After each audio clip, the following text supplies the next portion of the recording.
Hello viewers, জ্ঞান আড্ডায় আপনাদের স্বাগতম।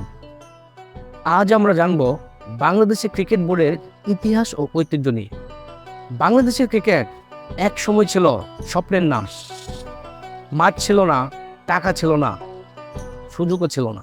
কিন্তু আজ বাংলাদেশের ক্রিকেট বোর্ড অর্থাৎ বিসিবি বিশ্বের শীর্ষ 5 ধনী ক্রিকেট বোর্ডের মধ্যে একটি। এই অসাধারণ উত্থানের পেছনের ইতিহাস আপনি জানেন কি?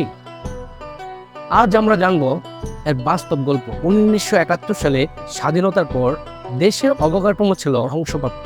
তবুও একদল তরুণ ক্রিকেটার স্বপ্ন দেখত আন্তর্জাতিক ক্রিকেট খেলার।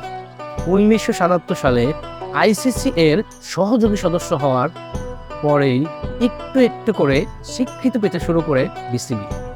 কিন্তু তখন বিসিবি এর বাৎসরিক বাজেট ছিল মাত্র 1 লক্ষ টাকা। খেলোয়াড়দের না ছিল পেশাদার কোচ, না ছিল খেলার মাঠ। 1997 সালে আইসিসি ট্রফি জেতা ছিল এক ঐতিহাসিক মুহূর্ত। এই জয়ের পরেই বাংলাদেশ 1999 সালে বিশ্বকাপে খেলার সুযোগ পায়। বিশ্বকাপে পাকিস্তানকে হারানো সেই জয় কোটি মানুষের স্মৃতিতে আজও অম্লান। এটাই ছিল বাংলাদেশে টেস্ট মর্যাদা পাওয়ার পথের শুরু। 2000 সালে টেস্ট মর্যাদা পাওয়ার পর স্পন্সর আসতে শুরু করে এবং আরও স্থানীয় ব্র্যান্ড বড় বিনিয়োগ করতে শুরু করে। 2006 সালে বিসিবি এর বাৎসরিক বাজেট ছিল মাত্র 25 কোটি টাকা। 2024 সালে বিসিবি এর আয় ছাড়িয়ে যায় 900 কোটি টাকারও বেশি। এটি এখন বিশ্বের 5ম ধনী ক্রিকেট বোর্ড। বিসিবি এর উন্নয়নে একাধিক রাজনৈতিক হস্তক্ষেপ বড় বাধা হয়ে দাঁড়িয়েছিল।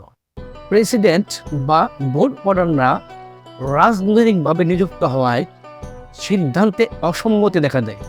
ঘরোয়া লোকে দুর্নীতি, খেলোয়াড়দের বেতন সমস্যা, লাভ রাজনীতি, এই সবই বিসিবি এর ভাবমূর্তি ক্ষুণ্ণ করেছিল।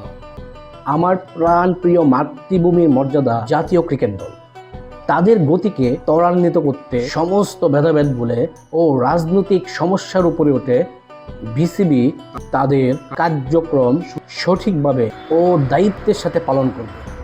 ভিউয়ার্স, আপনাদের উৎসাহই আমাদের অনুপ্রেরণা।